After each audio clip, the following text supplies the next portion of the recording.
Hey guys, Troubletcat here, recording for the Zombie Arcade. This is a live commentary. I'm commentating as I'm playing this, and sorry to delay the next AUG A3 video. If you were really looking forward to that, I know a lot of people were waiting on that one. Well, I mean, it's not massively delayed. That'll be up tomorrow. Anyway, I really wanted to before it sort of goes out of fashion a little bit, I guess. I wanted to make another video talking about Battlefield Premium because a while ago. The first video I made about it, I was talking about how I was concerned about it, how I didn't think it was a good move for DICE. Then, second video, I was talking about, how I had bought it, and that video got a very, let's say, enthusiastic response from viewers. A lot of people, and I mean, this has been in the community in general, not just, on my YouTube videos. A lot of people really concerned, upset about Premium for a variety of reasons. And I wanted to take the time to address that, because there are some things about it that I don't like, but overall, I actually don't have a problem with it. I think it's a fine thing for DICE to be doing. I think it's okay to buy it. I don't see that. I mean, I do understand the issues people have with it, and as I said, I have some issues of my own that we'll talk about, but for the most part, I actually think it's a-okay. So, what I wanted to do was just talk about some of the most sort of common things people say about the DLC, and holy god, using the Spaz 12 here, which is one of the, it's about Premium that is, which is one of the new close quarters guns. Anyway, I wanted to talk a bit about some of the stuff people were saying about Premium, some of the most common issues people have with it, and my sort of reactions to those, as well as, about the issues I do have. And, again, overall, why I was okay with it. So, there's a couple of really common issues people have with this. One of them is, a lot of people think that it's really bad because you're essentially paying for something that hasn't been released yet, that's an unknown quantity. You're essentially giving EA and DICE money without them delivering a product.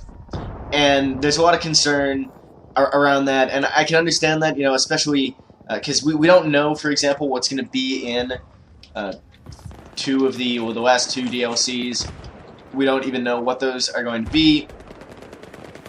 I believe there's some, clause in the agreement or whatever that says that, it's not binding, and EA and DICE don't actually have to release these DLCs that they've announced and all this crap. I can understand being concerned about that, but I'm not too worried about it, and I think the sort of benefits of getting this stuff cheaper and paying for it now and not really having to think about it anymore outweighs those concerns, and I'll explain why. So,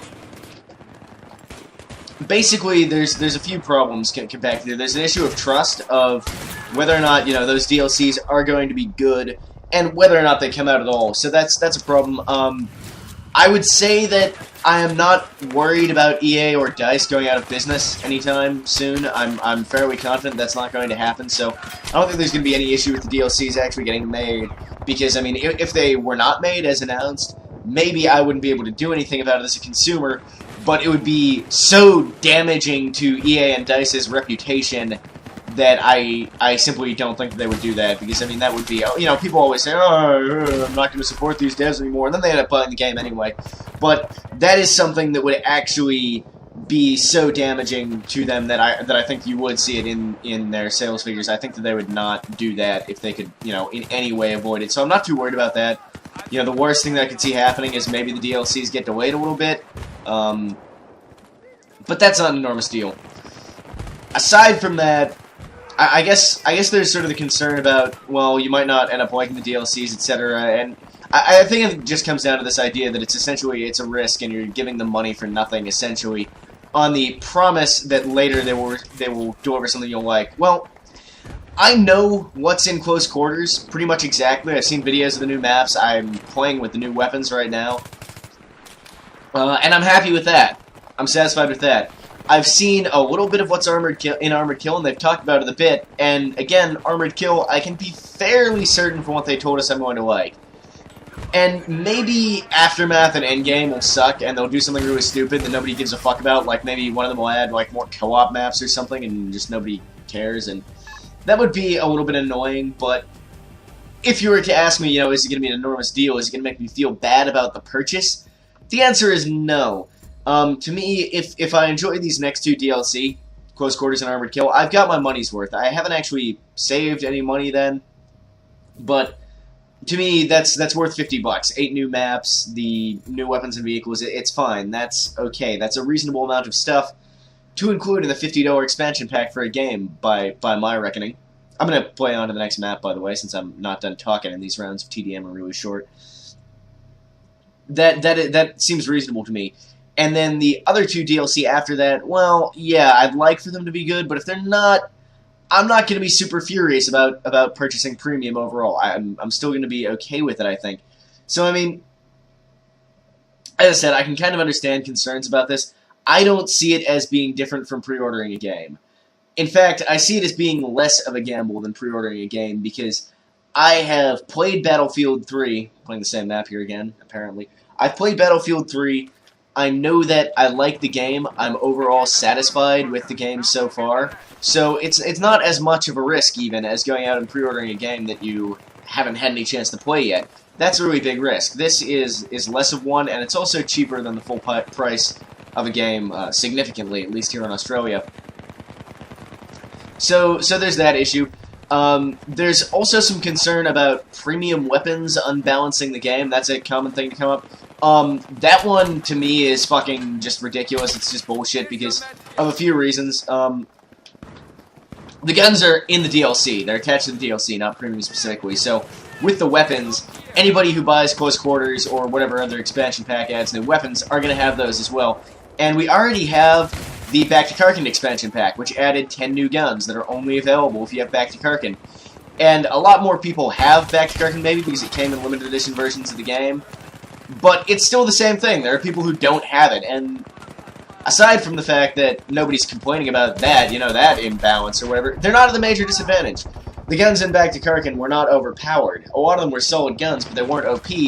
And it's the same thing here with Close Quarters. Maybe to more of an extent than in Back to Karkin, a lot of the Close Quarters guns do really shine. They are some of the best guns for their classes in their categories, I'm not going to lie. However, with the possible exception of the M417, I don't think any of them are tremendously unbalanced or overpowered, and maybe the MTAR-21's a little bit OP too. So, aside from the fact they're not premium guns, anyone can get them, it's basically more options, not paying for more power. It's not... There would be an issue if the DLC guns were going to be massively overpowered. That would piss me off, because it would fuck with the balance of the game. However, I essentially think that I mentioned this in my last video, my last dog video, one of the only things DICE has been really active about trying to fix has been balance issues. And I think they've actually done a reasonably good job of that. I think overall the game is pretty balanced. It's certainly a lot better than it was on release. And I think that if these Close Quarters weapons, or DLC weapons, do end up being overpowered, I actually honestly do believe that DICE will make them less powerful. I think that DICE will balance the game.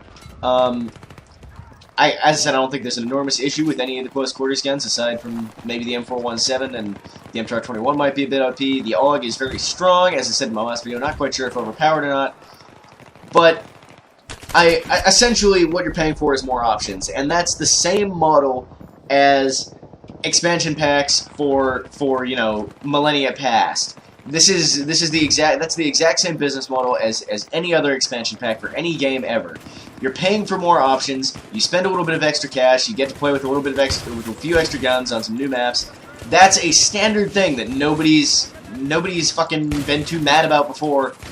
And as long as the price is right, I'm not mad about it now. It's fine to do that, to give people who are willing to pay a little bit extra a few more options for buying the expansion pack, for supporting the game. That is not an issue. It would be an issue if the guns were going to be horribly overpowered, but that's not going to be the case. So I can understand why you would be annoyed if you didn't own the DLCs or whatever, if you couldn't afford them and therefore didn't have the guns, but you just kind of have to deal with it at that point. I mean, that's the way the world works. You pay a little bit more money, you get a little bit more from your product. That's fine. That's not something that we should be saying is bad. That's just the way things work.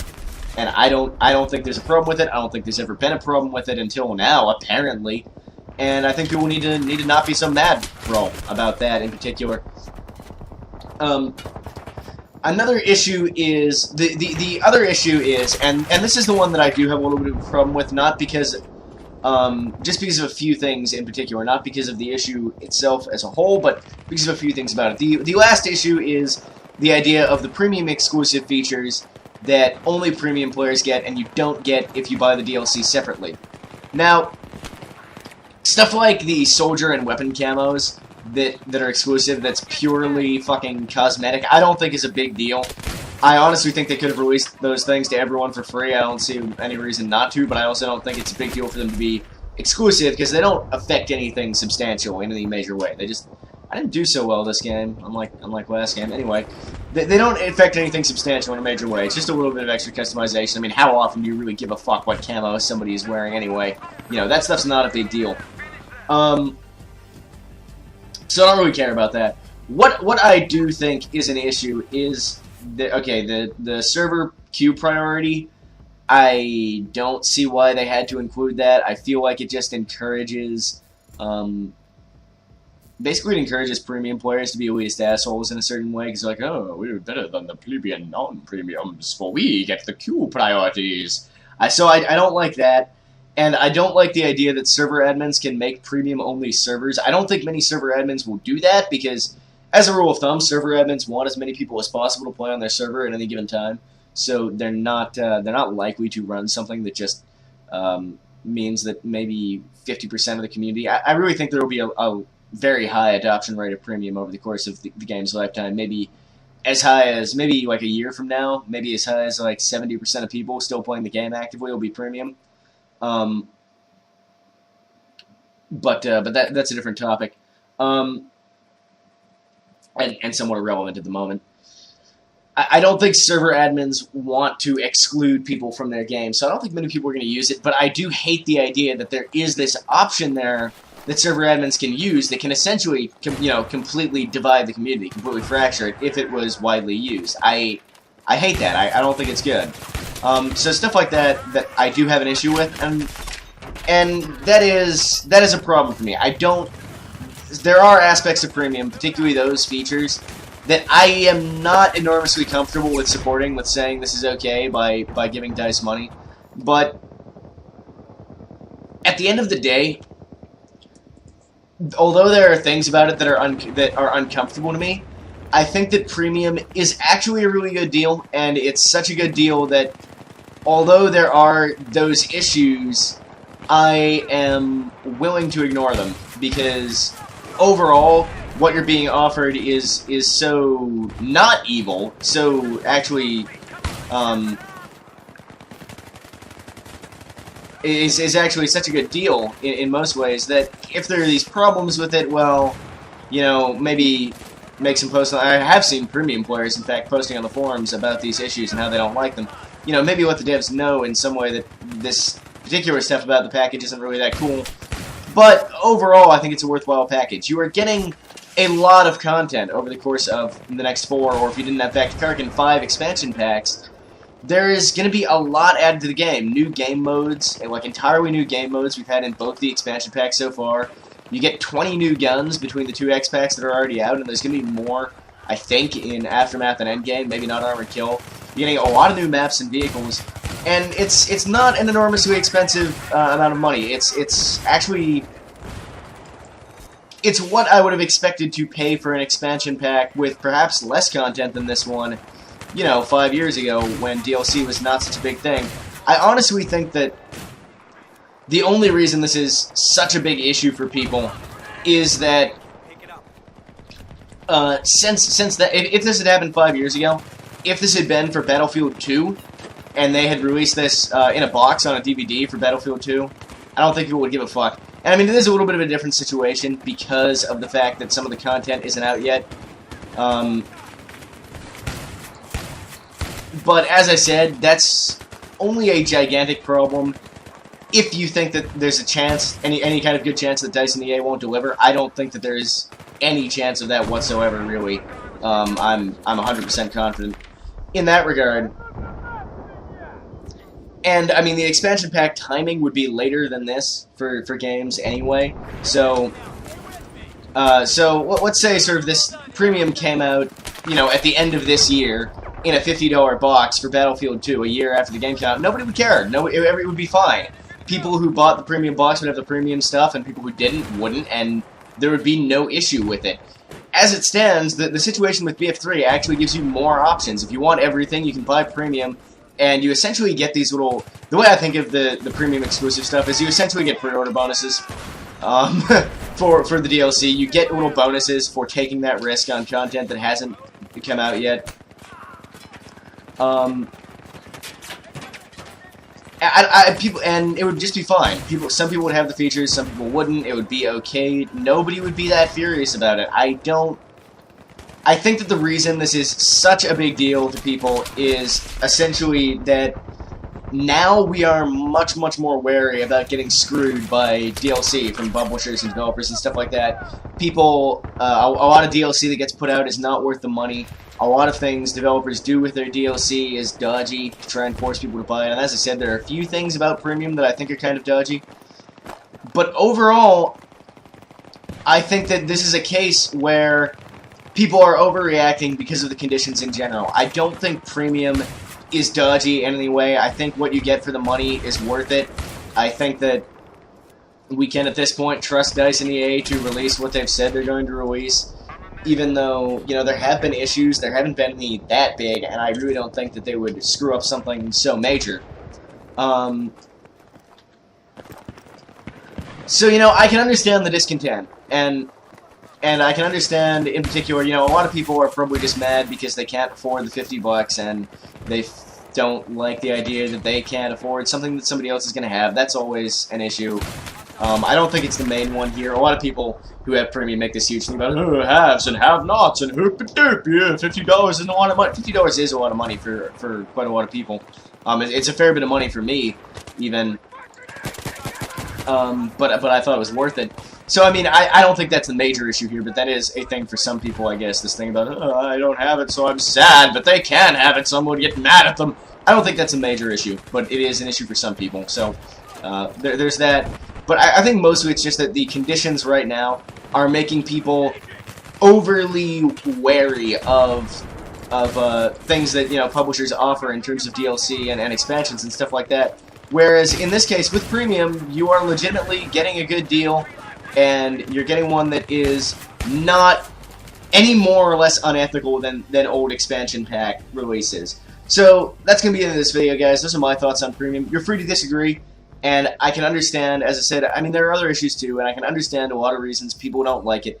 And even, I mean, some of the stuff that I sort of wrote off in this video that wasn't a problem for me for various reasons, you know, you could still say that the fact that the content isn't out yet is a big issue for you. It doesn't bother me, but I can see why it might bother you. So, you're free to have a different opinion. I'm not going to argue with you about it. If you don't like Premium, that's your choice. But I wanted to make this video talking about what I thought about it, why I think it's actually a pretty good purchase, and why I don't think it's evil.